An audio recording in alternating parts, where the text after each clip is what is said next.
All right, that's the bell. That means it's time for another episode of the Gladiator Wrestling Podcast. Back to normal studios here. Back to normal. Back to normal. All right. So we talked about it, and we're going to just change up a couple things. Yeah, we're gonna make a little bit of format change. Yeah.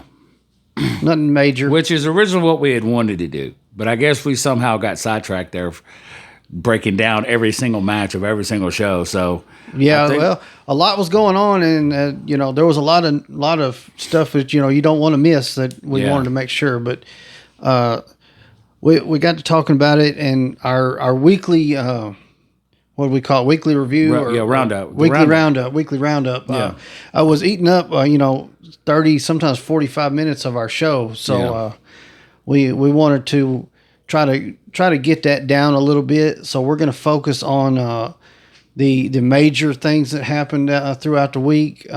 Quality matches as well. Quality matches. And we're not going to give credit where credit's not due. So if you want to be talked about, put on a match higher than a C-. So instead of a full breakdown of everything that happened on Raw, everything AEW on Dynamite and Rampage, and then SmackDown, we're gonna focus on the major things and the good matches, and move on with the show so we can get on with the themes when we have a theme and other things like that. Like this week's theme is rivalries. We're going to talk about some of the greatest rivalries in wrestling history, not WWE history or any of that. It's wrestling history. We're looking at all of it. But we're going to get started, and we're gonna talk about AEW first today. Yeah. We'll go with the thing that caught my with Dynamite, man, was Cassidy and Bandito. Oh yeah. So interesting fact about that, and if you're watching, you're going to know that I pulled this right off of the commentary team because they said it. But it's an interesting fact and amazing accolades to the guy. That is the 20th time that Orange Cassidy has defended that title. Yeah, right now he's the longest reigning. Oh yeah. I guess unless you want to, we're talking about men's, right? So he's the longest reigning as of now. He hasn't. I can't even remember the last time he lost. That was. Yeah, it's been a while, and he is constantly defending that title everywhere. It's crazy. That's why they call it international. So definitely props to him. But he didn't just defend it this week. He had to defend it against a hell of a challenger in Bandito. This guy right here talks highly of Bandito, and I mean, who couldn't? I love Bandito, and the strength of that man is mind blowing. He puts on a show every time we see him. He does not disappoint. But I made a side note here, when he picked Cassidy up, man, one handed, and just held him there, dude, like it wasn't nothing. Hey, and then just He constantly, man, the out of the ring power superplex where he just picks the guys up from outside the ring, and Joshua was like, "He does. I see that all the time." I said, "No, you don't see this all the time." No, I mean, this dude he can help. He held Jericho up for? Oh God, it was forever. Yeah, and that's just one handed, wanting the crowd just bring it. I mean, I think he held Jericho up long enough for take a bathroom break real quick. Yeah, it was crazy. But he'll act like he's losing them. Like it seems like I'm like, oh, he's gonna drop him, and the guy will like come down, and Bandito pick his ass right back up, man, and hold him up in the air. Unnatural strength. Love Bandito. We've talked about Bandito on the channel before, and we're going to talk about Bandito again. I promise. Yeah, that's not going to be the end. We're going to hear about him because he's a superstar. And I said it. I said it earlier. I don't want to see Orange Cassidy lose that belt as of right now. He is making that belt become exactly what it's supposed to be, and it is supposed to be the rival to the Intercontinental title. We're going to just say it. Yeah. That's what that belt was made for. Yep. I mean, all the naysayers, Tony Khan just copies everything WWE does. It doesn't matter. That's what it is. It's to rival that damn belt. It's to rival Gunther right now, And with what Orange Cassidy is doing with that belt, he's making it to where people want it. Yeah. If you're going to go to AEW and you're like, I'm young, I know right now I'm not going to be the heavyweight champion. I will be later. Hey. But I need that belt. I want that belt because that belt's what's going to get me seen. Yeah. If I can get, Orange Cassidy's making it that belt. Yeah, man. Yeah. He's what's the word I'm looking for? He's making it prestige. Yeah. You know what I mean? So that's what I was trying to think of. It's like it's basically doing what Gunther does every time he defends it.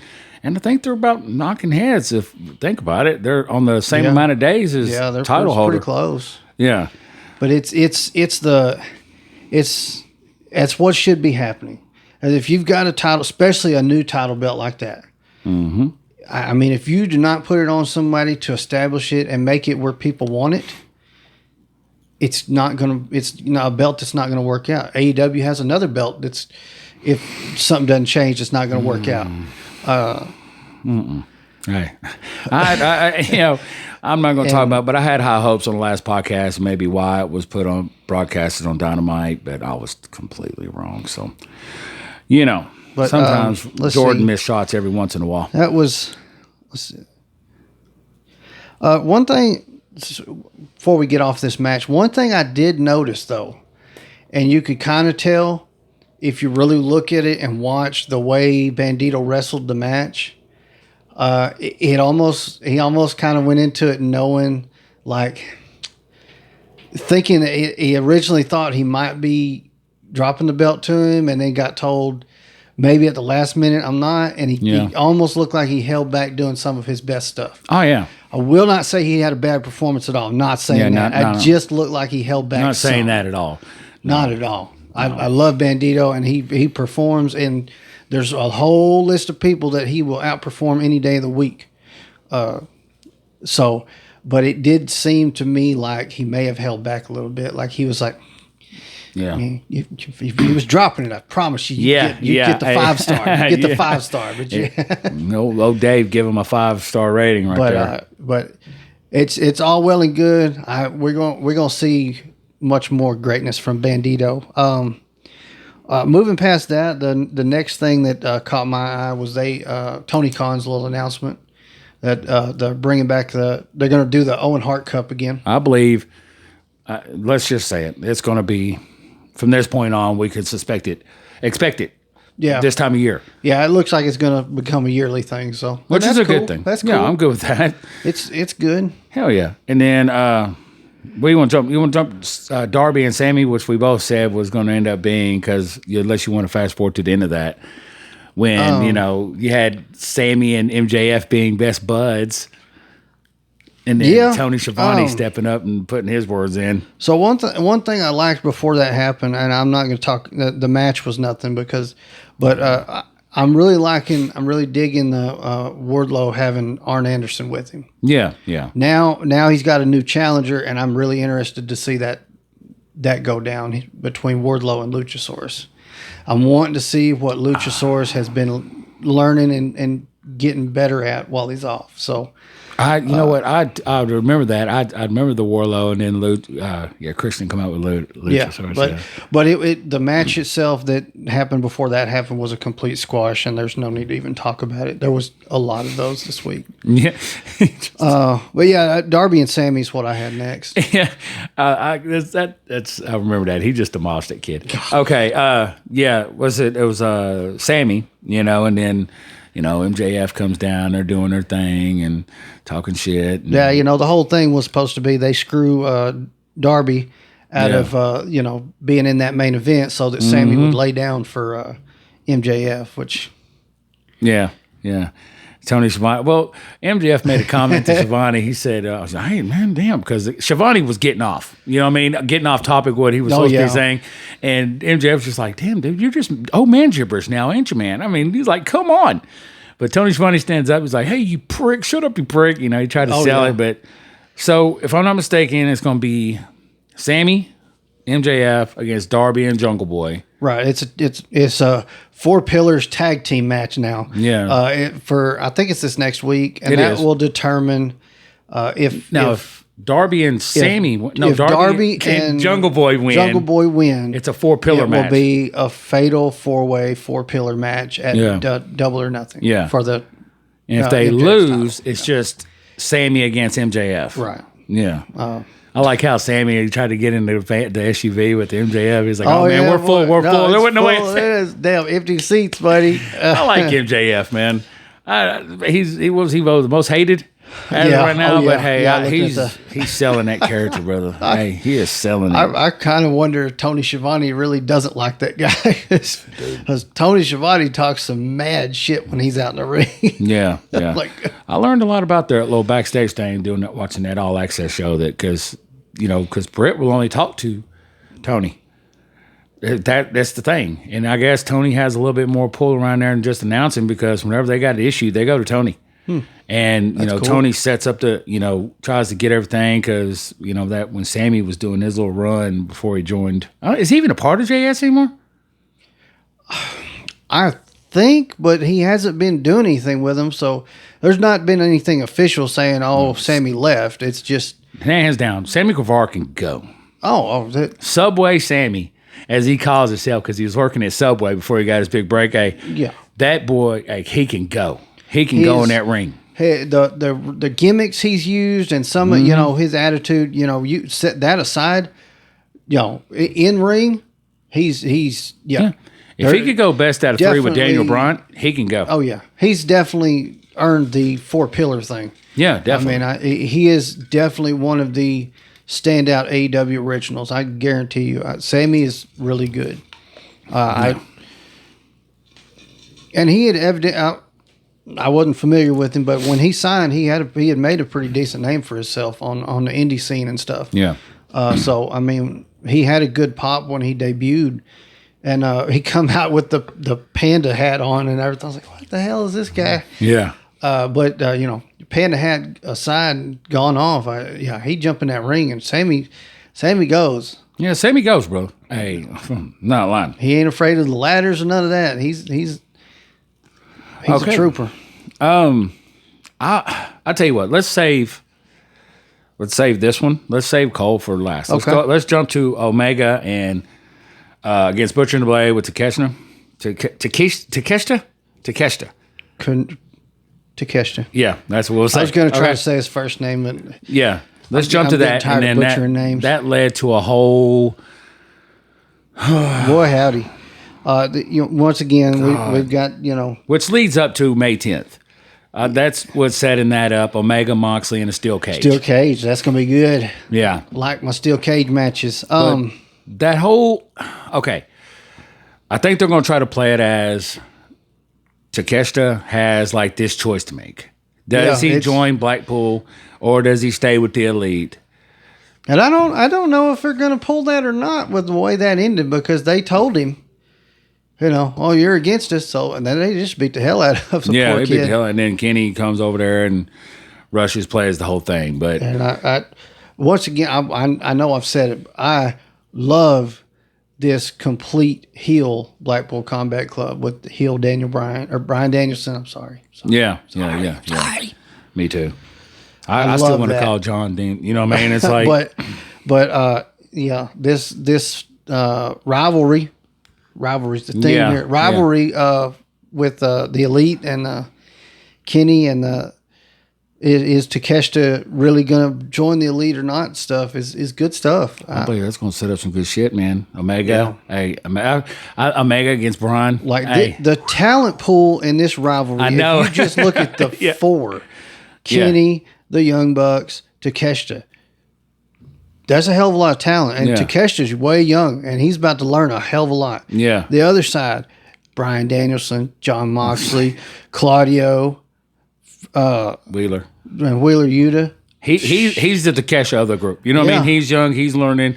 He's been thrown into the sharks, buddy. Hey, let me tell you, these guys are some of the best to do it. It's gonna bring some good damn matches. Yeah, We're gonna see some crazy shit. It is. I hope. I'm afraid they're gonna do. It's just gonna line up to do a blood and guts thing or something. And I'm like, I don't. I like the blood and guts matches. Don't get me wrong, but I get tired of seeing the same thing where there's that much talent where we could see some hella matches. What I say the other day, it's like, Daniel Bryan, he does the whole thing, but he knows when it comes to something like that, hand that screwdriver off to John.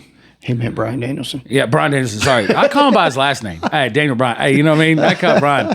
It's hard. He hands that screwdriver off to Mox. Oh, Mox will dig in that fucking He don't care, man. Mox does not care. Do you want to be a part of this kid? Yeah. Here we go. You know what I mean? Welcome to the club. But yeah, that's it, man. just a side note, man. Omega's got a busy schedule coming up because he's got El Hijo in July for his title. He's got the cage match coming up, and ain't no telling when he's flying back and forth to Japan to do that USA title. Yeah. But I liked the Adam Cole promo. So before we do it, and I hate to do this because I can't stand her, but I gotta throw a little bit, not like this much. I mean, I'm only holding my hands out like that so you can see how much. I don't know. I don't know where he's going with this. It's like this. It's not enough for me to write on paper. But so Jay Cargill, she still gets that. Pulled off a different move. So instead of 4 moves, now evidently she has 5. She pulled off a Canadian Destroyer in that match. Really? With Ty Valkyrie. She had to work for that damn shitty victory, but she pulled off Canadian Destroyer, and she kind of showed that maybe she wasn't quite ready to run a match that takes longer than 3 minutes, because it wasn't pretty, and I'm not happy with the outcome, and I won't talk about it no more. But the fact that she pulled off a Canadian Destroyer, I'm kind of impressed. See, I didn't even know she had a Canadian Destroyer. I think that's when I went to go take a shit. That was again. Other than that, it was nothing. Right. And, yeah. But that's not over. Yeah, it doesn't look like it. I still don't know. Right now, I'm still tossed up because Jade's lined up. That title's going to go soon. I just don't know if Chris Statlander's going to return to get it, or if we're going to see a rivalry with her and Ty Valkyrie a little bit longer, and Ty Valkyrie get it. Yeah. Either way, I'm happy. Now we can move on. You said I think Statlander's going to be the right one to put. I'm good either way. Yeah. All right. So Adam Cole. Adam Cole, baby. He calls out Jericho. Yes, he did. And he fell for the oldest damn trick in the banana in the tailpipe. Oh yeah. You know what I mean? Come on. I'm not gonna fall for the banana in the tailpipe. Yeah, but he did. I just watched that. Yeah, and then he. Well, what I liked who come out to help him. But no. First of all, wasn't it Cassidy and Bandito? That's what I meant to ask you. Yeah, that's what happened first. So, the banana in the tailpipe thing we're talking about is Jericho pulled the old. Yeah, there was a classic move too, which I like. I love Jericho. He knows all the good stuff. Yeah. So he shows up on the. It's not the Titantron, but I don't know what they call it. So the big giant screen above the ring, Let's just call it the big screen. So he shows up there when Adam Cole's calling him out, and he said, "You want me to come to the ring? You want me to come to the ring? I'm not coming down there." But he sends out his JAS. Here comes JAS, yeah. But, if you lead it back to that, though, because after the Cassidy and Bandito match with Renee, yeah, they were they come together, and they're like, oh, you ain't want to talk about our match? Well, that sucks. And then Bandito's like, oh, well, And then they come out together to help Adam Cole. Yeah. That's what blew. That's why I asked you before this. Where do you think... I want to say that or at least Cassidy maybe has had a little bit of issue with JS in the past. I know he's had a rivalry. Yeah. I know. He's had a rivalry with Jericho. That was a good one too. Mm-hmm. It really got Orange over. But yeah, Orange Cassidy and Bandito come out to help out Adam Cole, and I want to say it might be partly because Orange Cassidy is kind of the ultimate good guy right now. Yeah. He always comes out to help. Either that, or they're just trying to maybe set up a numbers game to help Adam Cole out until his buddies can come back. But again, even with Adam Cole, even with Cassidy and Bandito coming in to help Adam Cole, it was still what was it, 4 or 5 on 3? 5, yeah, because it was 3. It was Daniel Garcia 2.0 and Jake Hager. So it's 4 on 3. So it's still the numbers game, but that quickly was remedied. Yeah, when the music hit, man, I said, whoa. Oh man, I was like, "What is this? What is this? What is this?" Roderick Strong. And we got the AEW debut of Roderick Strong. I applauded. I sat up in my chair and applauded. Yeah, I was good to see that. I was glad to see that. I've been wondering where Roderick Strong is. Yeah, because I mean, the Undisputed Era back when they were all in NXT. They hadn't been there in a while, and I'm like, where's Roderick Strong? Red Dragon. Those two came to AEW with Adam Cole. And they kind of, were had a little thing going there for a little bit, and now it's like, where are they at? But Roderick Strong never showed up. Now he's there. It was good. Yeah, that was hype. Happy. That was hype. Yeah, that was good to see that. Yeah, good little reunion. That's what Khan's always just pulling little things out. Hey, here goes. Hey, here goes. Now, there's a side note. Hey, side note. When you do watch that show, what they say at any given time at the shows. There's over 100 talent. Yeah, it's like in the back, man. Like, I don't know if he pulls, like, maybe like, say if he goes to comes here to Nashville, okay? Does he just invite indies to there just so he has never know on hand? You know what I mean? He's got a buttload actually signed. God, I know. The amount he's got signed is ridiculous. We need to see more Billy Starks. I know that much. Which is leading to what I believe. Prodigy. She's a prodigy. The more we talk about how, and with that comment being made about how much talent was walking around in the back, it leads me to believe that they are definitely looking to do a brand split. Yeah, he was talking about that, yeah. My wonder about the whole AEW Collision on Saturday night thing. So you got Collision on Saturday, you got Dynamite. Where does that leave Rampage? I mean, that's only like a... It's a 1 hour show. Okay, and we'll just talk about this week's, and it'll all make sense why Rampage probably should leave. Yeah, I just because even some of the names they got on there on Rampage, they're not. I mean, come on, man. We got Jay Lethal. We got Jay Lethal, Juice Robinson, Jay White. We got all them over there. Come on, man. So there was 2 matches on Rampage. Really, that's all I got. There was 2 real matches. It was Juice and Jay White. What is it? Bullet Club Gold. Yeah. Versus Ricky Starks and Spears. Sean Spears. Ricky Starks and Sean Spears. I got tripped up. I don't know why, but I think those two are just put in the line of fire just for now. That was a good match, and then we had Jay Lethal against Cash Wheeler versus Cash Wheeler. Yep. Once again, a great match. Jay Lethal always puts on a show, buddy. Oh. I ain't gonna lie. Like back in the day, I guess I just didn't care for the whole Macho Man imitation thing when he would come out like that. Black Machismo. Yeah, but I do like him now because I like the way he incorporates. Everybody knows Macho. If I did my list, it would be Macho on top.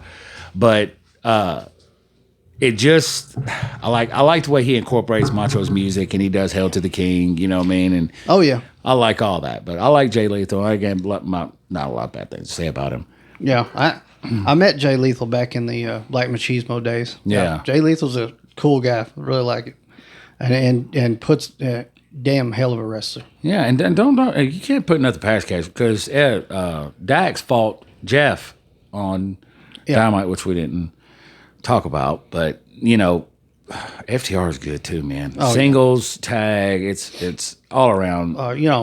10 years from now when we talk about tag teams, again, FTR is going to be there. There's going to be another greatest tag team list, and that FTR is definitely going to be up there. Hands down, they will be. Yeah. Yeah, it's that's just an example of what we're trying to say. Those names are there. So where can you put 4 good names, that could get pop? Because there's only so much you could do in an hour. But GWP. There's only so much we can do in an hour. So there was only 2 other notable things really for me off of Rampage, because the other 2 or 3 matches were a big name got a chance to be on TV and somebody got a chance to job. I will say, actually, I have 3 things and I'll save my favorite for last, I guess. Okay. The Acclaimed match against 3 jobbers. It is what it is. I can't help that. But there was the one. I wish I knew his name. I'm sorry I don't. Was that the one The Daddy hell did asked? you say OnlyFans for? No, he had it on Nobody he had it on his trunks. The one Daddy did he? asked did the I didn't see that. yeah he had OnlyFans. Oh God, I don't know which one it was, but in the Acclaim's entrance, they were talking smack about the three guys in the ring. And this dude is here, but he's got one job. His job is to job to the Acclaim. His and job Daddy is to ass. be a jobber to the job. And I don't know if he got permission or not. I'll be honest. I hope he didn't. I hope he took it upon himself. Went into business took for initiative. himself. He took initiative. And He took initiative. He got his face out there because he rushed the Acclaimed up on the stage during their entrance. Sometimes you got to do that, man. And I give props to the guy, and I would love to get his name and try and follow his career and see if it helps him out, because I thought it was a great move. And sometimes you got to do that. I mean, especially in this business. I can't remember if he took a fist to the mouth or foot to the mouth, but I mean, it didn't last long. But worth it for him. Did it. I mean, it was worth it for him. It was a good move. Yeah. What was? That actually goes back to what we were just talking about.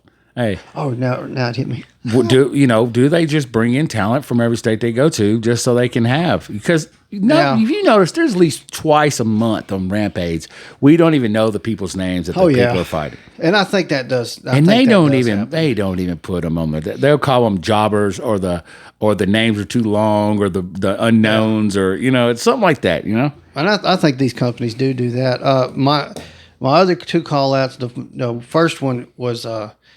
We now know when the firm deletion match is going to take place. Yeah, Hardy. It's going to be on the next Rampage, which is weird, but I thought they were pushing for that to be a bigger match than that. But that's fine.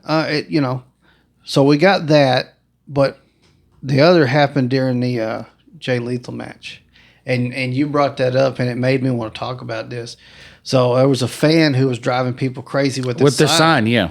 And Sanjay Dutt took it away from him. Yeah. Now, that's really cool, because he was getting on people's nerves, because we talked about this when we went to the one show. So when we went to the RWF show a few weeks ago, that we talked so highly of because we had such a blast. Our daughters wanted to bring signs. When you go to wrestling shows, everybody's got signs. And I said we made sure they held them right here. I did ask to make sure it was okay, because we wanted front row seats, and I didn't want to upset nobody and block their view.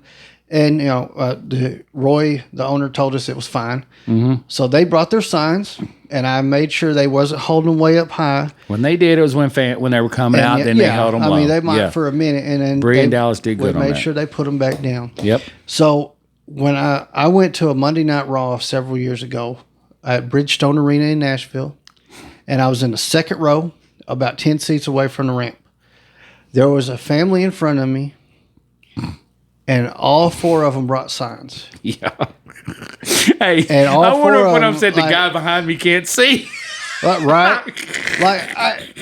I'm all good. Great. Let the kids bring signs, guys. Yeah. Let the kids do it. I would love to hold up a sign, but I've got respect for the rest of my wrestling fans that I'm not going to block their view the whole. Yeah. These guys had to have gone home with sore arms from holding those signs. Like they held them so much. That brings us back to what you're saying. What was our first podcast? Remember we was watching, and there was that one group that every time the camera got on them, they held up these huge signs. Right. And it was just like, come on, people, man. And guys, for what I'm going at with this is just proper etiquette when you go to a wrestling show. Yeah.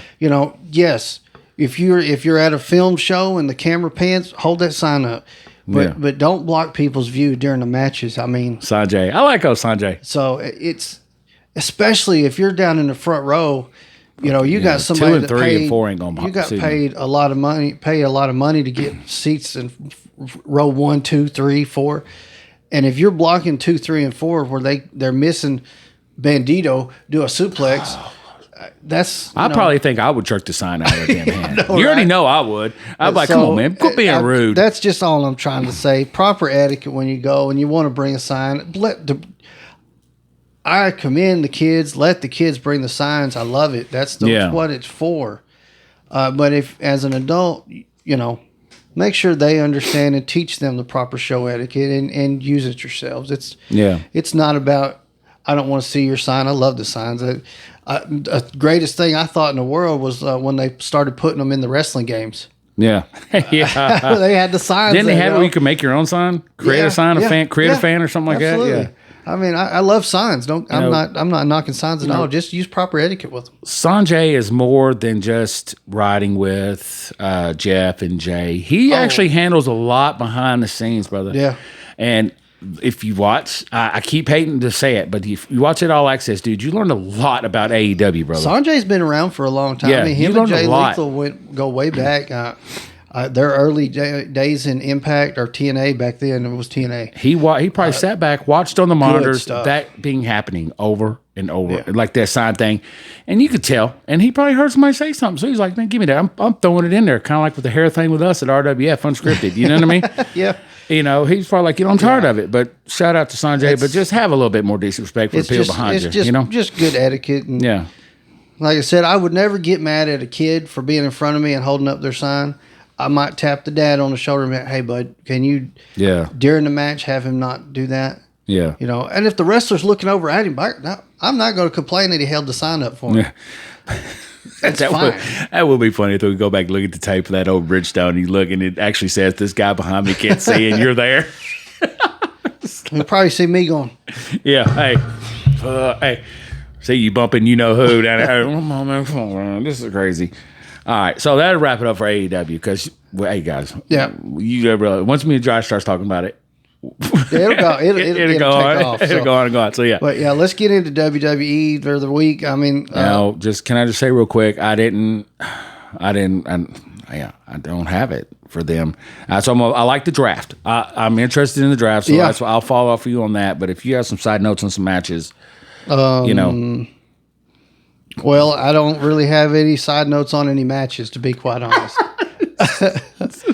Sorry.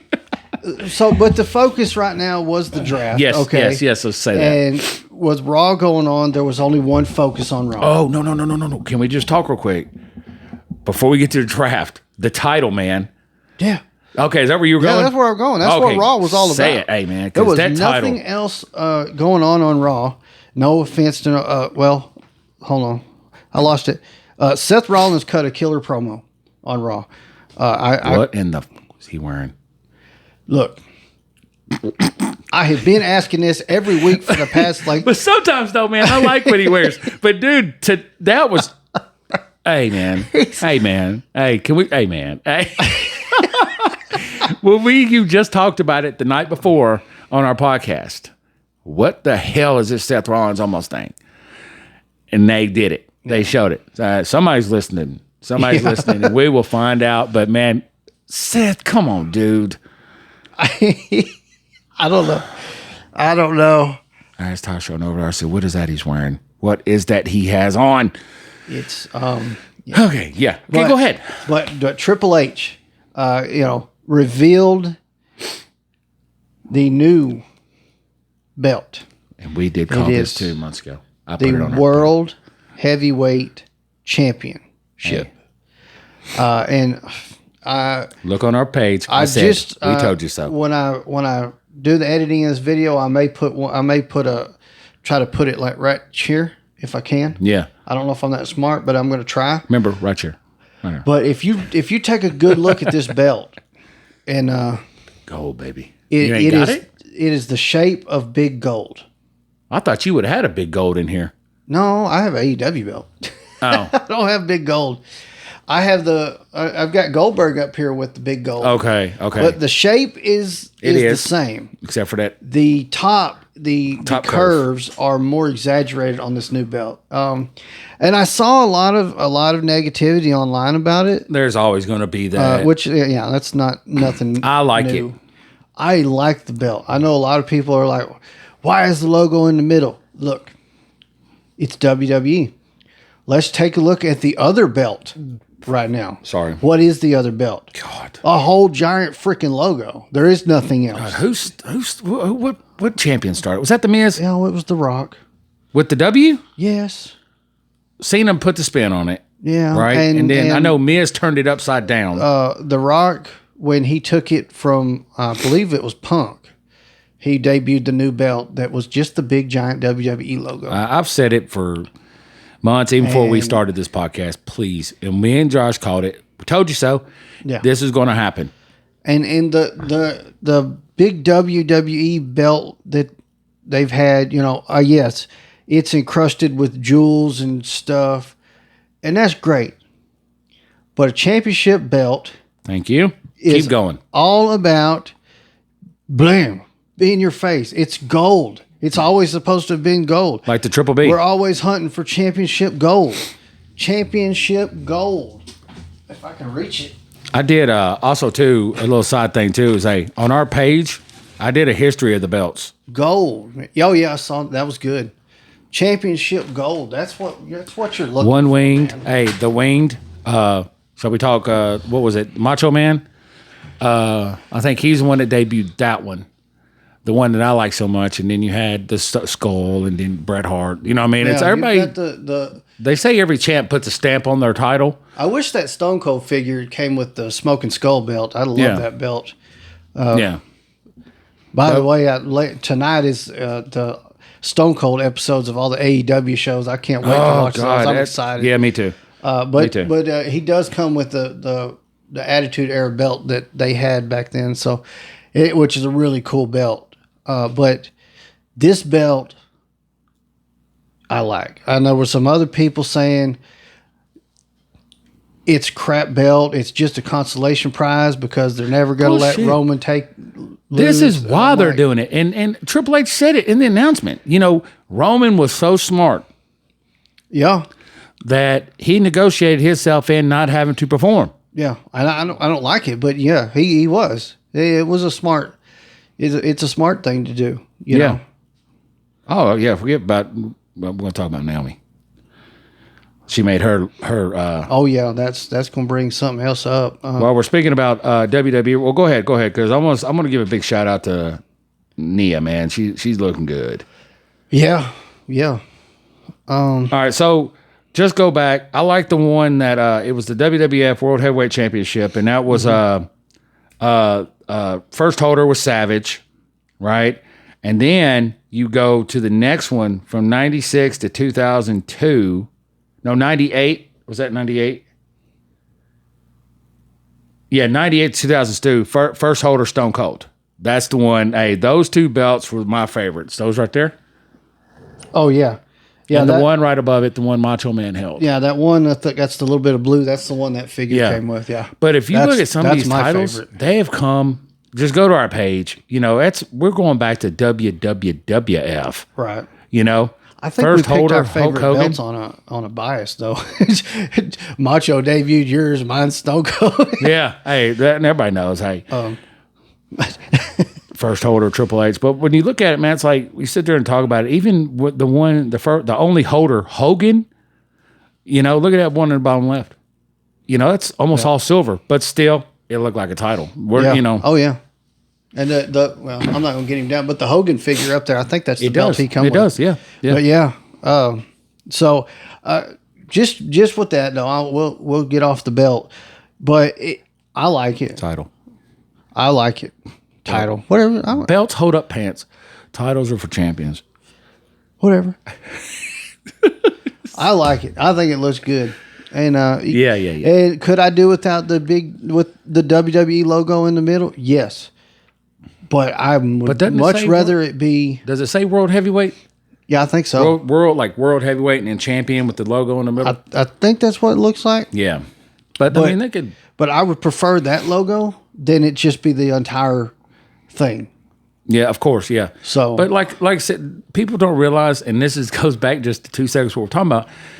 Every champion puts a stamp on their title, some way, shape, or form. Yeah. Broken Skull. You had, hey, remember that? Oh, man, I wish that Bret Hart title that we held that night. That was sweet, dude. Yeah, that was really cool. Okay, but we can get on with that titles. I think that's yeah. Like I don't know the word I'm looking for. A promotional thing. Yeah, let's go to the draft.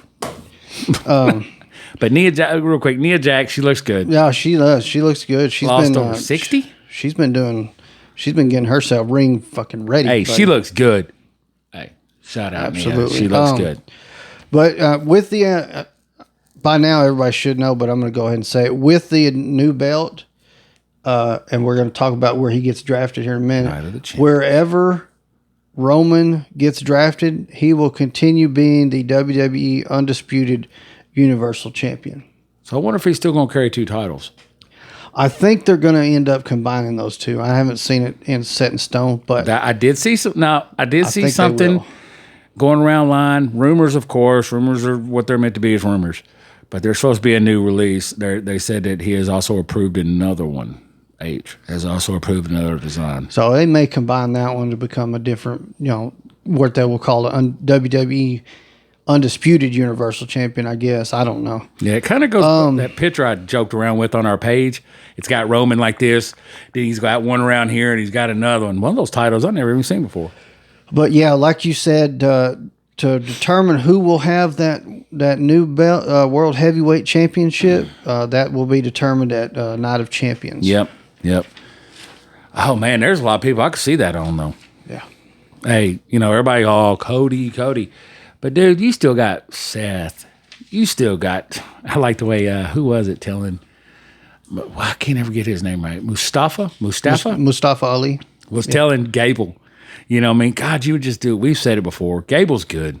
I'd like to see Gable get a push. May not even win it. Yeah. But I'd like to just see him get a push. I like Gable. I like Chad Gable. But all right, night one of the draft. Let's hit the draft. So we've got all 4 rounds of the draft that was on SmackDown, and then we'll talk about.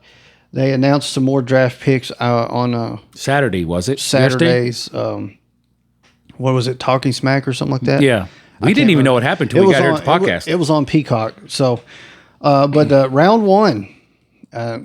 They went big on round 1. Roman and Solo. With Heyman drafted to SmackDown. So, like we had said, I think this is, you know what, Usos, go do your thing. Well, I hold that thought, because I got something to say here in a minute when we get done with the draft. Can't wait to hear this one. Okay, go ahead, John. Okay.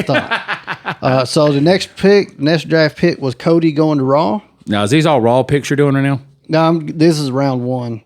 Okay. When I get to the untelevised. Okay, I see the way you got it. Sorry. This is the order they were picked in. So they're separating Cody and Roman. Okay. So Cody goes to Raw. This is the big question right here. Bianca Belair goes to SmackDown. Now, has Rhea been drafted yet? No. Okay. This is my question. Do they, say if Rhea does go to Raw? Rhea was already Raw, and then she had to jump SmackDown because of the title. Right. So does that mean that if Rhea goes to Raw, they just hand each other's titles? Something tells me that's what they're going to do. I can't prove it. I say, hey, they just if they're doing a complete brand split, that's okay. Let's give them their titles back. Hey, if there's going to be one champ, let's put champions on here. Put champions on here. My question is, if they do that, if they just swap them, does it still count towards Bianca's reign? Bianca's got a hell of a reign going right now. She does. Now, in my opinion, it should not hurt that. Right now, she's unbeatable. I don't see a lot of people even, But we'll finish out round 1 here. Becky Lynch to Raw. I mean, she was already there. Yeah, wasn't she? Yeah, she was already there. Yeah. So round 2 got interesting. Round 2 got Say interesting. The least. So SmackDown got the Street Profits, which I thought was going to be different, because I literally thought they were going to. I would much rather see Montez Ford go do his thing singles. Yeah, I like him, and he's been saying it for a while that they're going to split them. And there was a lot of talk about splitting them, and I kept saying I think it would do Montez Ford good. But Josh was right in one note. You said they're 2 over right now. Yeah, they're just, that team is so freaking over that it's still going to be a moneymaker. So I think that's we have seen stranger things. Oh yeah, happen. Yeah. So and then the next one was the Imperium to Raw. Seeing Gunther, baby. So not just Gunther with the Intercontinental title goes to Raw, which yes, Intercontinental title back on Raw. That's what I'm talking about. That makes me happy. But we got the entire Imperium. So we got Ludwig and It's bad. I'll butcher their names. The entire Imperium. Yeah, but Gunther. Okay, send him to Raw. Yeah. Let him knock them out, buddy. Because I think the only way Gunther's going to lose this title is if he's going to win a bigger title. Yeah. And getting the Intercontinental title back on Raw. Now, is he eligible for the Night of the Champions? Is he going to be eligible for that title? Can he go for it? I don't see why he couldn't. I mean, I'm not telling him no. I know. I just don't think right now. No, I don't think he'd be a big. But one day he will be a heavyweight champion. Yeah, he's definitely. But right now he's putting the name back on that Intercontinental title, buddy. He might as well go ahead and above his mantle where he already has that Intercontinental belt. He might as well go ahead and set up another mount for that World Heavyweight Championship because he damn sure will. It's going to happen. It's going to happen. I like Gunther. I like Gunther a lot. So, but Imperium to Raw, I think that's one of the ones that's got us the most excited. And we got the Intercontinental Championship back on Raw. I mean, we've said how we feel about the Intercontinental Championship. We love it here at GWP. And, I know I've made my statements about how Raw should be the flagship show and how they switched it and kind of pushed towards SmackDown being it. And I won't talk no more on that. I'll get in trouble. No. No. Hey, no. Okay. Who's the next one? The next one is Edge goes to SmackDown. And that's fine. I mean, has Judgment Day went anywhere? No. Okay. So Edge to SmackDown, and then Riddle stays on Raw. So I mean. Not until Randy comes back. Yeah. I believe he was kind of hinting to that the other night when he was talking to I kind of Sammy. And that's what we should have done. I said we were going to do it. What the eligibility to be in the draft. Randy wasn't even on the hot free agents. So I don't know if he's eligible, but or Big E. I kind of was hoping that he'd get drafted and that'd be his return or something. We'll see. Yeah. So Riddle to Raw. So that was all of round 2. Then we had round 3. Bobby Lashley to SmackDown. Hey, do you see what's going to happen? Hey, are we going to see another Bobby Lashley Roman? I heard crickets. That's what I heard. And Drew McIntyre to Raw. Yeah, so I don't know. That one, okay, I'm okay with Drew McIntyre going to Raw. That's great. I like Drew McIntyre. But have they? I don't know where Drew McIntyre stands. That's what I was just about to say. Have they come to agreement? Have they come to? Because we all know at the end of the day it's about this. Oh yeah.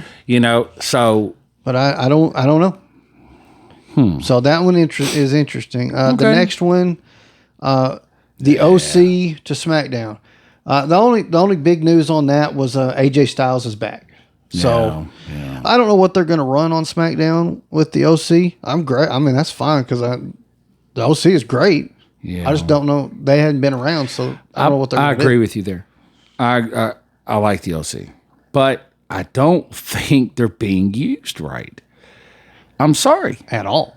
I mean, that goes to the freaking Viking Raiders, dude. Which that brings up a good point. So we'll hit that real fast. That's the thing that bothered me about the OC. So they get drafted to SmackDown. AJ Styles is back. Yeah. Yay. Welcome back, kid. Great. I'm happy to see AJ Styles. Love AJ Styles.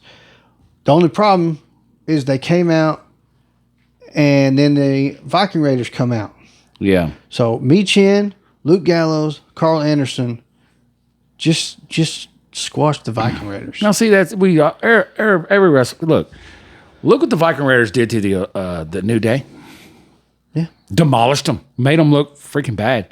Anybody they've come across, the Academy, Alpha Academy, anybody, what's that one? Hit Row. I'm just throwing their name in there. Don't make me hit that button. Viking Raiders are a legit tag team. For sure. And for them to put them in that circumstance where they just say, okay, hey, you're going to go out there and Gallows and Anderson, and now are just going to demolish you. Now Gallows and Anderson are really a legit tag team. For sure. No, I'm getting to that. But I just don't understand why you take a team that's a monstrous team. Exactly. See, I got all respect for Gallows there because they go back to the Bullet Club. Right. You know what I mean? Viking Raiders are a monstrous team and just been demolishing, and then we let them go get squashed. I think they need to do what you had said they need to do earlier. Irked me.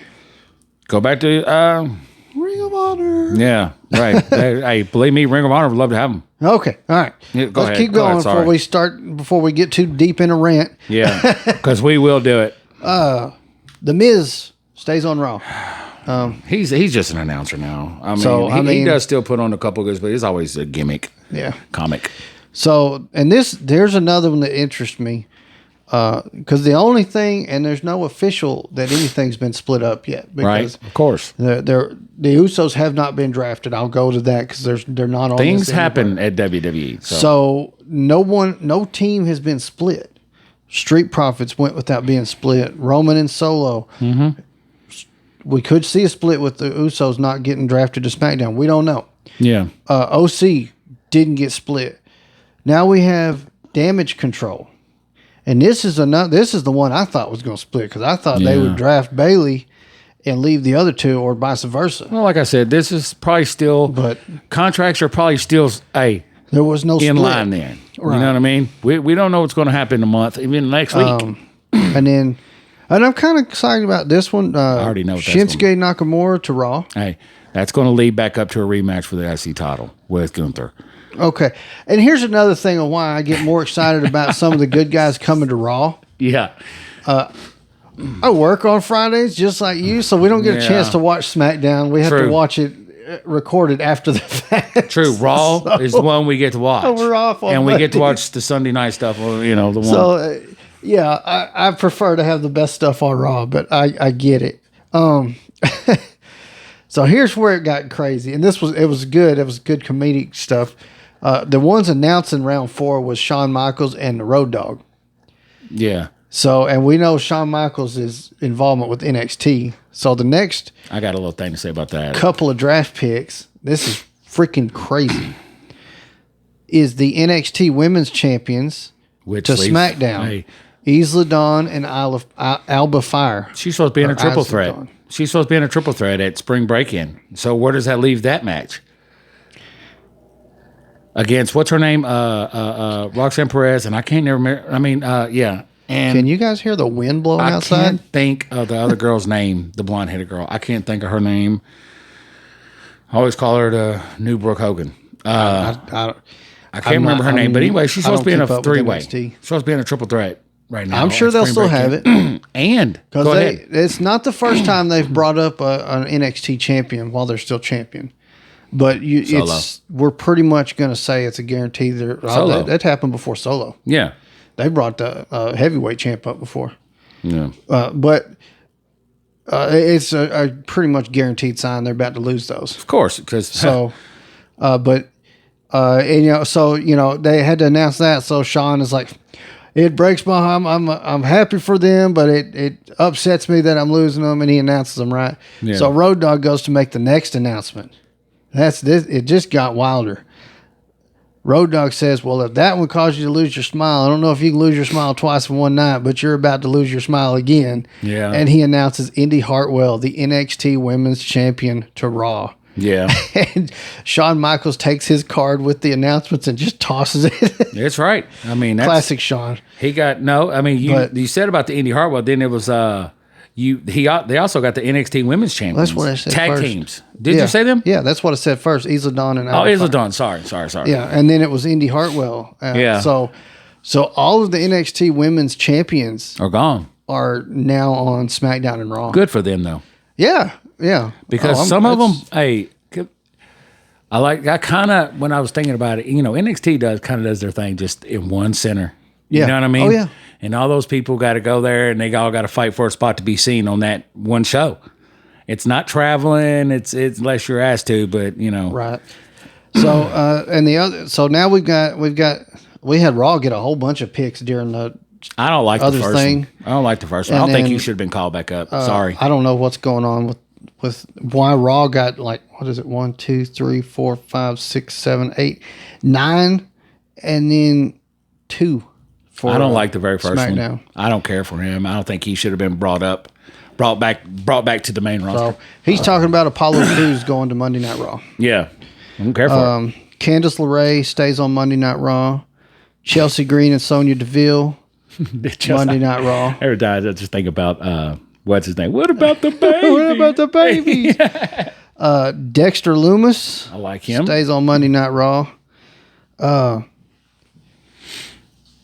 think it's Indy Hartwell that he's had a program with before. I believe so. Yeah, and people are wanting to see them work together again, which whatever I got to do to see more of Dexter Loomis in the ring, because this guy's ring work is good. Yeah, he really is. He really is good. Natalya to Raw. The boat. You know what I mean? Yeah. Viking Raiders to Raw. And this may lead to why they let Just the got OC demolished. squish them, but it was not necessary. No, it wasn't. It could have done. They could have done DQ. It could have done more harm than good. If they wanted them to go Raw, let them just have a damn match or something, not a squash match. That was so I know. frustrating. Anyway, keep going. Zoe Starks to Raw. I like her. And then She's the one who hurt Nikita Lyons. They were a tag team. Yeah. Yeah. She's still on the shelf, actually. Mm-hmm. And then the Maximum Male Models to Raw. Now, will Otis be joining them?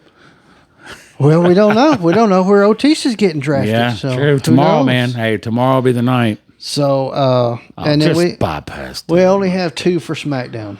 Jesus Christ. What? We got Hit Row. Keep your finger on that button, please. Just keep your finger on that one. And then we got Lacey Evans. I like Lacey Evans. They just can't seem to. That's what I'm saying. I If like they it. would stop, I said this yesterday. I think it was. If they would stop running a damn gimmick with her. And it's The Southern Belle gimmick wasn't bad. right. I just don't like. I'm not taking this whole. I was in the military, so that's all. That's going to be my gimmick.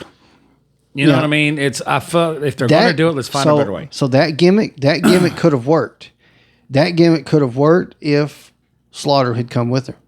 Yeah. If they had used him as a manager. I thought they were going to. I thought they were too, but evidently damn not. When she come out talking that one time about this ain't allowed enough. Right. That's, It's just, I don't know. The gimmicks aren't working for her. Again, the Southern Belle worked for a while, but it burned out pretty quick. Yeah. So that's when she was having a with Ric Flair, wasn't it? Yeah. But that was the first set of the draft. That was the first set. So Monday Night Raw, we get the rest of the draft. I assume there may even be more come out after Raw that kind of like that. And again, I don't know how many rounds they're going to do on Raw. So SmackDown's a 2-hour show, right? Yeah. They did 4 rounds. Yeah. So that would tell me they could possibly do 6 rounds on Raw since it's a 3 hour. But does it count yesterday? I don't know. As a rounds. So if they did that, maybe they had those 2 yesterday to that, I don't know. I don't know. But they have, Raw has got time for more, or maybe they do more than 4 picks per round on Raw. I don't know. Okay. I don't know. But that's let's do it. Let's get into the rivalries. So some of the greatest rivalries in wrestling history. Now, mind you, I just got the names. If we want to talk about the rivalries, we can. You know what I mean? Because if we was to get into why they're rivals, we'd need a whole show. I got the names, and then I maybe a couple of side notes, but for the most part, I just got names. I started at 7. And then I guess you want to do it kind of like how we did our tag teams. I named my number 7. You name your because I got my number 1 at the last. That's who I want to come off with the first time. With the last one, my favorite rivalry. Okay. All right. So at 7, I had Taker Lesnar. Did you not have that one? Taker and Brock Lesnar? Yeah. No, I did not. Wow. I mean that, and to give it up to Taker to to give Lesnar that win to break the streak. Yeah. I got Lesnar twice on here, actually. I got Lesnar twice on here. Really? Yeah. Yeah, you'll be probably shocked by that. Right, Who was your number 7? My number 7 is it. Well, we have to go back, a little further. Mm-hmm. Whoa, you went too far. I didn't. Stop right there. I didn't. I'm right here. Freebirds and Von Erichs. No, I didn't. I just rivalries. Just rivalries. Oh, God, I didn't do no tactics. That's the only one I did. Oh, you didn't do Hardys and I did not. Edge and Christian? I did not, for a reason. Okay. We dwelled on that one already. So I get what you're saying. I get what you're saying. All right. And actually, I don't know why I picked this one. I don't, obviously, this was one of the when I first started doing it. And it popped in my head. I had Cena Randy Orton. I don't know why. Okay. Yeah. It was good. It was a good little thing, but you're going to like my next one. What's your 6? Number 6, Taker and Mankind. Okay. That was a hell of a little. And now, so yes, we got the Hell in a Cell match, right? Yeah, we've talked about that. That made it. So, but you've heard me talk before. One of my favorite stories about what makes me love wrestling so much was the Mankind coming out and fireballing Taker. Yeah. And me being young and not understanding that he's actually going to be okay. And I'm freaking out for a whole freaking week, knowing if Taker's going to be back. Yeah. You know, I can't go to Google and say, hey, what's going to happen? There wasn't Google. Yeah. So we ran into that same thing back at RWF with the girls. Yeah. Sure did. Yeah. Hey, but they had somebody that could assure them that he's all right. Mm-hmm. I didn't have that. Yeah.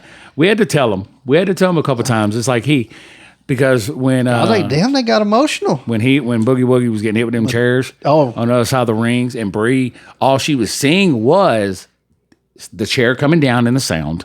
She wasn't seeing Gary, and that's what broke her heart. You know what I mean? Because this guy just danced with her, gave her a card, and gave her a bandana. And then Kid Dynamite is the one that got Dallas. Boy, she was so mad. Oh, and then the shirt got thrown to somebody else, and she was. I mean, I think it's supposed to be his shirt. I literally think her voice transformed. Because when it went up in the air, dude, I had to look to make sure it wasn't a grown woman coming through the ground. I went like this. I said, whoa, I'm telling you, she got emotional. So, but again, we said it then. Yeah. That means they did it right. Yeah. So. All right. So you're going to, I don't know if you remember that. This is going to be, I'm going to hit you with a curveball here. Okay. Tommy Dreamer. All right. Raven. Wow. Now. That's your number 5? That's my number 5. Okay. So the reason why this is a real life rivalry. Mm-hmm. Dreamer and all of his friends used to pick and bully Raven in school for being an outcast, being different, and all this and all that. And correct me if I'm wrong. Dreamer never got a pin over Raven until he jumped to WCW, right? I would have to look that up. He never beat him in ECW. He never beat Raven in ECW. He had to jump to WCW to get that win, I believe. Correct me if I'm wrong, but I may have it backwards. But yeah, I had to throw in the Tommy Dreamer, which is still, both of them are cold as hell with the DDTs. Oh, yeah. Both of them. But go ahead. Who's your number 5? So my number 5 is Raven and Sandman. Whoa! Hey, you could have done Sabu and, you know what I mean? ECW had some They had some good rivalries. Yeah. But Raven and Sandman, that one got good deep. One Got deep with the Sandman, bro. He used to come out with a fucking cigarette, beer. Yeah. They got deep with the kid being involved and everything. Yeah. It was pretty good. And then my number 4, everybody knows, GWP land. It's going to be, I got to go, Bret Hart, Shawn Michaels. Now, from what I heard from that they were on good terms.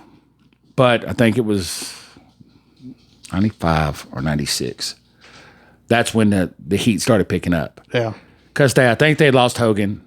I think they had lost Macho Man. They all jumped ship. And that was the only people they really had to rely on was Shawn Michaels and Bret Hart. Right. Think about it. What other talent did they really have there at WWE that could make a show. I mean, they had H, but that was before. That's what they was still doing the bound shit. I mean, but yeah, that was my number 4. All right. Well, my number 4 is Hogan and Savage. You just took my number 3. Yeah. So okay. Well, you go ahead and do your number 3 because you took mine. Bret Hart versus Shawn Michaels. Son of a bitch. But what was the Hogan Savage thing? What did you? I think that bled over into a little bit of real life. I think so, because I think it was when Elizabeth was trying to leave Randy, right? And this is real, you know what I mean? And Hogan come home and saw her car and stuff, but didn't see her, right? And Randy come over there, you know, he loved Elizabeth, but maybe he was a little controlling, but he loved her. When he didn't find her there, it was like, okay, Terry, you're helping her. You know what I mean? We're supposed to be freaking boys and go back, you know, wrestlers bond. You know how wrestlers get with one another. So I think that's what it was. And then he wrote the rap song about him and called him a bitch and a whore. And, you know what I mean? But the Hogan versus Savage, right? That's 2 of the biggest names from the late 80s, early 90s. You're right. In wrestling. You're right. And they formed the Mega Powers. And then, of course, you're not going to put 2 of the biggest names together and one of them not turn on the other. Yeah, Savage is hands down my favorite wrestler. So, and we got the turn, and then we had a hell of a rivalry. And later on, I'll get into why I don't really. Now, we'll just say I'll just get into why I really don't care for Hogan. Okay, who's number 2? Flair versus Steamboat. Fucking mother. Seriously? All right, my number 2 is Angle Lesnar. Okay. All right, it was a good rivalry. They both helped each other a lot with that. But tell me what you think about Steamboat and Flair. That's a wild one, and it started at what was the event called? Wrestle War in '89. Yeah, that's when it started. I always thought, and they were back and forth for quite a while. Steamboat Savage had a good one too. Yes, but unfortunately, that was my number 1, Steamboat Flair. Hey, that was my number 1, Steamboat Flair. But yeah, Flair and we go all the way back here to what was supposed to be Flair's final match. I say supposed to be because I don't. These guys don't know how to hang up the boots, and I'm not saying nothing against them. They just can't do it. Why? Speaking of that, go ahead, keep going. Who was your number? But Steamboat was supposed to be Flair's final match, and Steamboat pulled out because he found out Flair had a pacemaker. Yeah. Damn, man. I know, man. I think I know what you're looking at, but I mean, my number 1. Oh, pause for dramatic effect. This will come as no shock to anybody. It was Austin versus Rock. Yeah. Which started with the Intercontinental title and went all the way through to main event WrestleMania 3 times with this rivalry. And had he not been injured in 2000, it probably Austin had his number, right? Or do I got it backwards? No, I think Austin had his number pretty much. Yeah, Austin. Hey, that if you watch tonight, that goes to it. When they're trying to get, I think all they're wanting to do is just for him to hand over that title to be put in WWE. That's what it looks like. They're a museum. Because I think that's what they do. When they go hunting memorabilia from old wrestlers, they want it at WWE headquarters. Yeah. Like when you walk in, like we go to Connecticut. They've got a museum up there. He said, hell no. Together. Austin said, hell no. This title about cost me my life. I want to find out about that museum. I've drove past it. I've never been in it. I'm not gonna say it, but you see the big sign. It's exactly what it is. The big square glass building looks pretty cool, but I don't blame Austin. No, he really did legitimately almost lost his life for that broken skull title. So I'd love to visit that museum at some point. That may be a GWP trip down the road. It ain't tomorrow though. No. It'll be, man. We got a lot of big things coming, but I don't know why it just wanted me to give a shout out.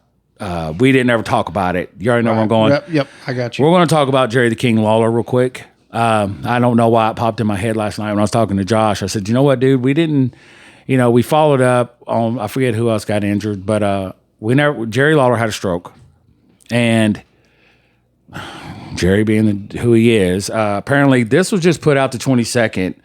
And it says, just allow me to thank you for sending me your prayers and what was concerning my stroke. Man, it looks like he's standing. Looks like he's smiling. He's using both arms. And just gives thanks to the caregivers. So Jerry's apparently fine. That's like his second stroke. He's had a heart attack. It's like, let's find Jerry a nice cushiony job right.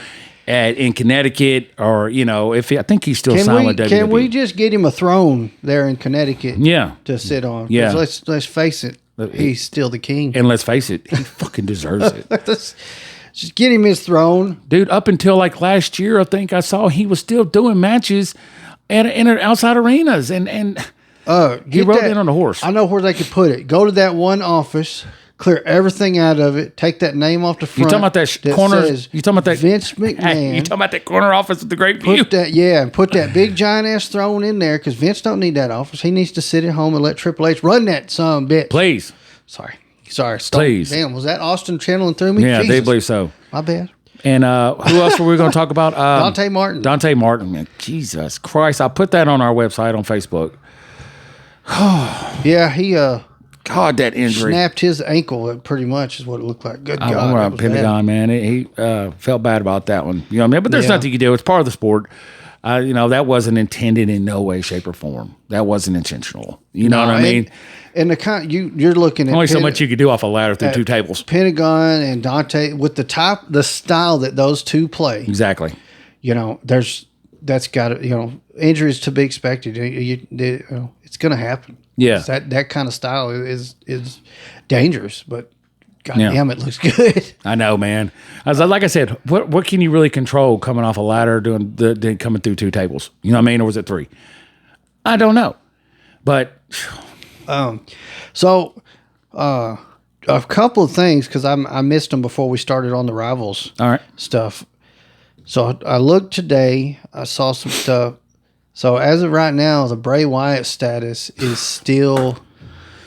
He was suffering from an unknown medical thing, bullshit, something, and now it turned into something else, and he's been out, and there's no sign of him returning anytime soon. They still won't say. We both know. Yeah. It's some things can be said without it being said. Yeah. Everybody here knows, and everybody on GWP knows. We know. Yeah. But if he is got this rare medical condition and he's really sick, I'm sorry, Bray, for saying what I said, but I'm calling bullshit at this point in time. Yeah. Everybody knows why. We ain't seeing Bray Wyatt. VKM. Yeah. So a couple of rumors I've seen, and one of them is a mind blowing. The other one we've kind of already said. It sounds like right now they don't plan on putting that belt on Cody. I don't think so I either. really think they're going to wait till WrestleMania 40, to be honest. But see, that's what I'm saying, is that with that new title coming out, that's the one he wants. I know. But is it his dream that he has to win it at Mania? They're wanting he can't win it at SummerSlam? They're wanting to continue this redemption arc. That's what they're going for. I mean, yeah, okay. I don't think it'd be really that great as the Night of the Champion win. You know what I mean? No. SummerSlam, maybe. Yeah, it's guaranteed. It's when it happens, it'll be one of the big five. Wasn't SummerSlam his return? No, what? Damn it! No, he returned at WrestleMania, but last year, yeah, was Seth? Yeah, okay, because it was Seth didn't know who his opponent was going to be. That's right, because that's right, because Cody was at SummerSlam because he did get those kids, but they got frauded with the fake tickets. Okay, go ahead. But it'll be one of the big five. What's your big five? Rumble, Mania, SummerSlam, Survivor Series. I think there's only 4. Shit, we're making ourselves look bad here. Rumble, Survivor Series, SummerSlam, Mania. Back? No. Nah, damn. There ain't no. I swear. Anyways, it's not going to be Rumble. I would say it would have to be SummerSlam or Mania, and I would say they would wait till WrestleMania 40 because that's going to be a big one. Yeah. That's kind of unfortunate, but at the same time, we're going to see, assuming he could keep from getting himself hurt, we'll see some good stuff. Yeah. Hopefully better than what's going to happen with him and Brock, because I'm not quite as interested in that. I think it'll be a good match, but it's not going to be interesting. But here's the big one. Here's the one that caused me to look into this, and because I saw the tagline and went, the hell? Jimmy Uso may have been granted a release from his WWE contract. What? When was this today? Yeah. It sounds like he asked for his release so he could go with Naomi. Speaking of Naomi, is that why you said put a hold on that because of Naomi? And where did we find Naomi? Impact. Yep, it's true. She debuted on Impact. It's true. Jimmy Uso granted release. That's why they didn't win the titles on SmackDown. Yep. That's why they gave Solo. So that's why I wanted to get to that before we did the other stuff. Man, why are you breaking? Hey, you know how I feel about the Usos, man. Well, I didn't tell you to ask for release. You did. Hey, oh my Lord, dude, are you serious right now? Blew my mind. Do you know how hard that was not to say anything up until now? Is that why? I bet that's why Jay was doing that too. Why he was saying I'm main event. You know what I mean? Yeah. So. That's the good thing that will come from that is we'll see main event Jay. That's why he kept saying that to Jimmy. Yep. But man, I'm happy for him if he's going to go and be there with his wife and they're going to perform and be able to be together and have a schedule where they can be husband and wife and enjoy working together. That's great. Yeah. Financially, I don't know if it was the right decision, but hopefully he's did enough in WWE way they can go do indie. Yeah, should be set. I mean, unless they got bad spending habits. Yeah. So yeah, which I'm not going to knock nobody for that, but that's I mean, that mind blowing. Naomi there. Sasha dropped hers. Mercedes dropped her title. Mercedes Moné. Maybe Tony finally got her. Because I don't see her. I see her going to AEW. And she ain't going to go there just to fucking sit around either. They're going to put a title on her and put it on her quick. What title could she hold that doesn't have a good champion? Hey, let's save that for our fans on comments. Who do you think that she, But yeah, man, it's been a good week in wrestling. I'm glad. I'm hoping this draft gets me more Damn, I back in the WWE. I hate to jump back and forth. Well, you are. But damn it. But I had some other rivalries I wanted to talk about. Oh, side note. Listen, guys, can you hear it? You can hear it perfectly. Head down. The wind outside here at the GWP studios is unfreaking believable. Yeah, it's wild out here. Blew me all over the interstate earlier. Yeah. But anyways, let's talk about these. I got one, two, three. I got 5 here to talk about. But I not that they didn't deserve to be on the list, but I didn't put them on there. We had Flair versus Sting. That was a good one. Yeah. And you can't knock out Muda either. I forgot about Muda. Sting and Muda? Yeah. Yeah. Now, that was a Sting I liked. I liked the Corporal Sting. I didn't have Flair anywhere on my list, did I? Really? Huh. God, you could have went on and on with Flair, though, if you think about it. Flair versus Dusty. Dusty, that was a hell of a rivalry. Yeah. No, I did. Flair and Steamboat. Never mind. Hey, Flair. Yeah, Flair. I think Dusty's more Flair plus Horseman. Yeah. You know what I mean? Oh, yeah. And another one I put, and it definitely wasn't making my list, but it's definitely one to think about, was Kane and Undertaker. Okay. So yeah. Kane and Undertaker's was off again, on again, because that was Kane's debut. That's what brothers do. And then, yeah, right. So there's been a lot with Kane and Taker. But here we go. Now this is getting way back in the back when here. Lou Thez versus Buddy Rogers. Wow. I was going to go. I was going to go old. Yeah. I was going to go Tojo, Jackie Fargo. Yeah. Hey, I was going to go, but a lot of people would have been like, hey, I thought about it. I mean, real wrestling fans would have known, but the newer ones, the younger ones would be like, who fuck? If y'all don't know, Fargo's the one everybody gets the strut from. Right. Flair, Jarrett, everybody. Yeah. That's called the Fargo strut. So Lou Thez is where everybody gets the Thez press from. Yeah. But those two guys are some early guys for that really took to all the politics behind the scenes. Yeah. And they had heat in and out of the ring. You damn right. It's something to look into, guys. If you're not familiar, research those two, and you're gonna find some stuff. Of course. And here we go, still in the way back when. This is a classic case of a student turn on the teacher type deal with Larry Zbyszko and Bruno Sammartino. Oh shit! Didn't I talk about? I could have swore a couple podcasts. I thought we talked about that with Bruno and Larry's a bit. Larry, yeah. Because that was. I know we've talked about Bruno. I can't remember. Oh, that was the whole title switch. We was talking about the title reigns. Oh yeah. How it looks, you know what I mean? Because he lost, you know. But yeah, man. That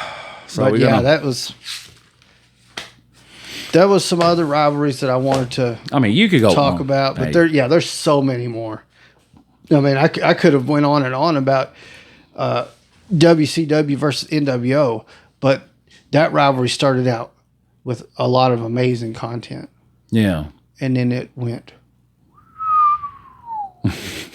so south. Yeah, yeah, man. So guess we'll get together and we'll figure out next. I'm hoping as we go on, we'll start getting more suggestions from fans and just please leave some comments on what y'all want us to talk about or anything you'd like to hear about. I know as of right now, we've got the newest issue of Pro Wrestling Illustrated. We're looking through that. Got a few topics we'll probably pull out of there. We've got some interviews we're trying to get lined up and bring some more interviews to the table here. So stay tuned for all that. We're probably about to drop a few more unboxing videos. Oh, yeah. It's coming real soon. Can I show her? Yeah, go ahead. Go ahead. So, I might as well give the shout out. Buddy Shane found these for me. Going to be, can you see it? Yeah. Can you see it? If you can't really zoom in on it, it's, we got the WWE Legends one, and this is Miss Keebler, who just got inducted into the Hall of Fame. Absolutely. Well deserved. Yeah. But you tune into our YouTube channel. That's where you'll see the unboxing on that one.